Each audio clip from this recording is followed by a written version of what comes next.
Jadi begini, mesti kita bedakan dua terma yang berasal dari kosakata yang sama. Yang satu namanya syukuran, yang kedua tasyakuran. Ini dua kata dipakai oleh ini. Nah, ketika saya diundang oleh orang untuk menempati rumah baru, acaranya tasyakuran menempati rumah baru. Jadi hampir jarang yang bilang syukuran tuh, tasyakuran kebanyakan. Padahal janji Allah, walaqad ta'adzana rabbukum, Allah telah berkomitmen, la in syakartum la azidannakum, apabila engkau bersyukur pasti akan kutambah. Wala in kafartum, ketika engkau ingkar akan nikmatku, inna adzabi lasyadid, sesungguhnya siksaku sangat keras. Logika kita dengan janji Allah itu karena dia syukuran akan diberi nikmat, kan begitu. Ternyata setelah dia syukuran menempati rumah baru, 6 bulan kemudian rumahnya terbakar. Kemudian syukuran nikah, 3 bulan kemudian bercerai lagi. Jadi di mana janji Allah menambah nikmatnya itu? Nah, ternyata mereka itu bukan syukuran tapi tasyakuran. Dalam pengertian kalau orang bersyukur itu pasti bertasyakur. Tapi tidak selalu orang yang bertasyakur itu bersyukur. Karena tasyakur itu adalah sebatas mengucapkan thanks a lot, merci beaucoup. Itu aja. Terima kasih. Nuhun pisan bahasa Sundanya ya, terima kasih banyak. Nuhun, matur nuhun, terima kasih. Macam itu, terima kasih. Thank you very much, thanks a lot dan sebagainya. Tetapi kalau syukuran itu adalah kondisi hati, bukan ucapan. Jadi artinya bisa saja orang itu tasyakuran tapi tidak bersyukur. Ketika membeli sesuatu di pasar, katakan saja beli bawang. Beli 5 kilo tanpa imbuh, pas kali timbangannya. Jadi si pembeli bilang, masa 5 kilo nggak ada imbuhnya? Ya deh, dikasih. Ternyata imbuhnya itu bawang-bawang yang bosok. Dia bilang, terima kasih. Tapi sambil membentak. Itu dia tidak bersyukur. Dia bertasyakur, terima kasih sambil marah. Anak kita juga minta uang 10.000, kita kasih 2.000. Diambil juga, tapi bilang terima kasih sambil lari. Nah, itulah makanya jadi orang, dari mana buktinya dia itu tasyakur, acara tasyakur, ya betul tasyakur. Setelah saya ceramah, saya dibawa masuk ke kamar tidurnya, tempat tidurnya itu dibuat dari braso, ini pesan dari Italia, harganya 700 juta.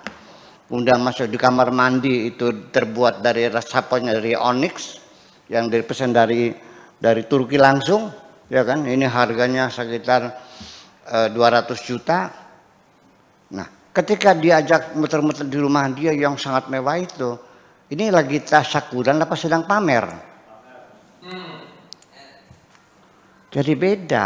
Nah, jadi ingin saya jelaskan secara mendetail di sini.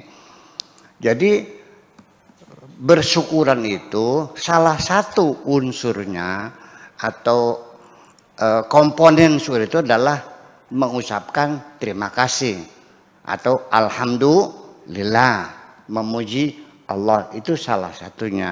Tetapi yang paling terpenting bahwa syukuran itu satu adalah pertama dia menyadari plus merasakan plus memahami plus mengetahui bahwa dia mendapatkan nikmat dari Allah. Itu satu.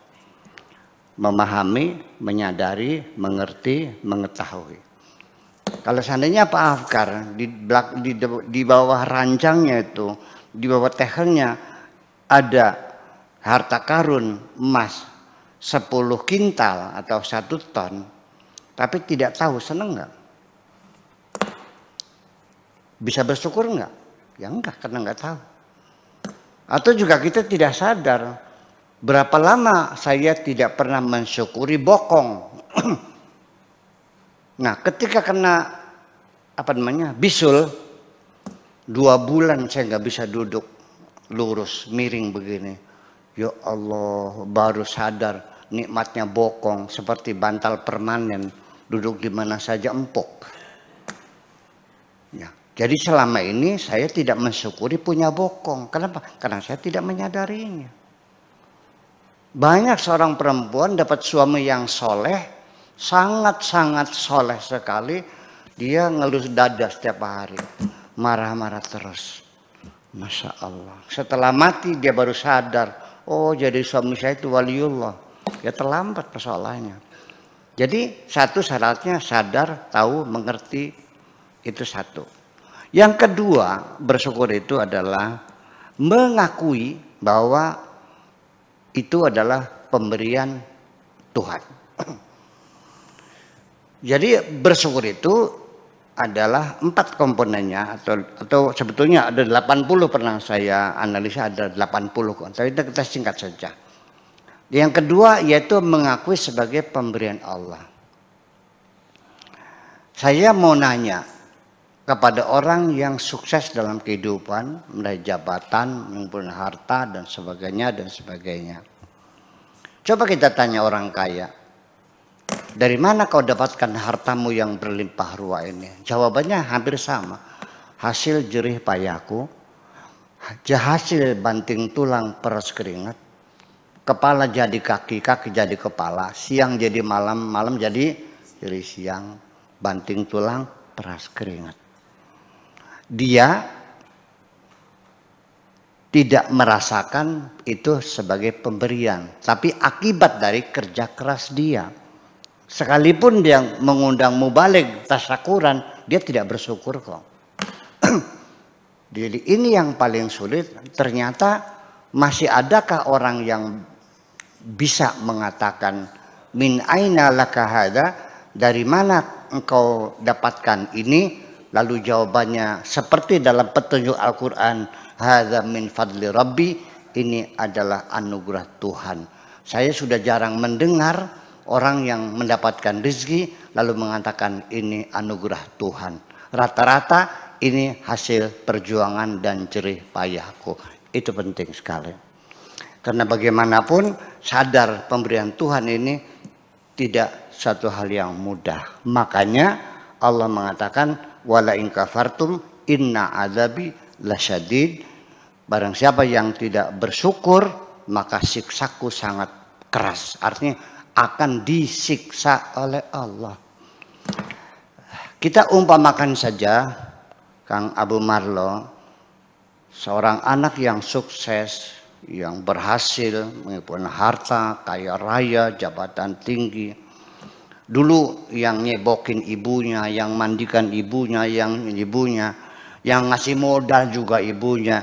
Tetapi ketika diwawancara oleh seorang wartawan, ditanya, apakah orang tuamu memberi modal? Tidak. Semuanya aku dari modal dengkul, ya, dari merangkak sampai sekarang ini. Dan dia ingkari kebaikan orang tuanya. Dan ibunya nonton di TV ini. Langsung sang ibu datang ke rumah anaknya.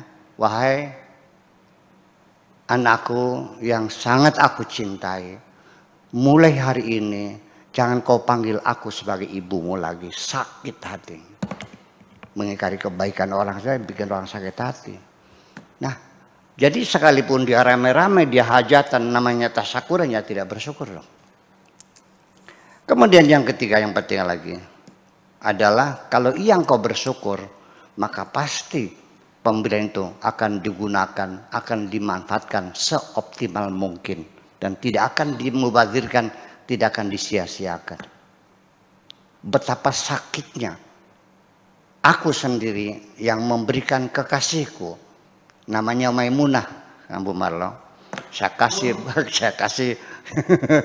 kasih kain sutra dari apa namanya itu kampanye Cirebon tuh Trusmi, harga 8 juta, sambil kutulis surat, wahai Adinda Maimunah, kukirimkan bahan sutra, tolong segera dijahit, aku ingin melihat kecantikanmu ketika memakai kain sutra ini. Ternyata setelah 2 minggu saya datang ke rumahnya, ternyata kain sutra itu ditaruh di depan pintu buat keset. Sejak itu, mulai hari ini,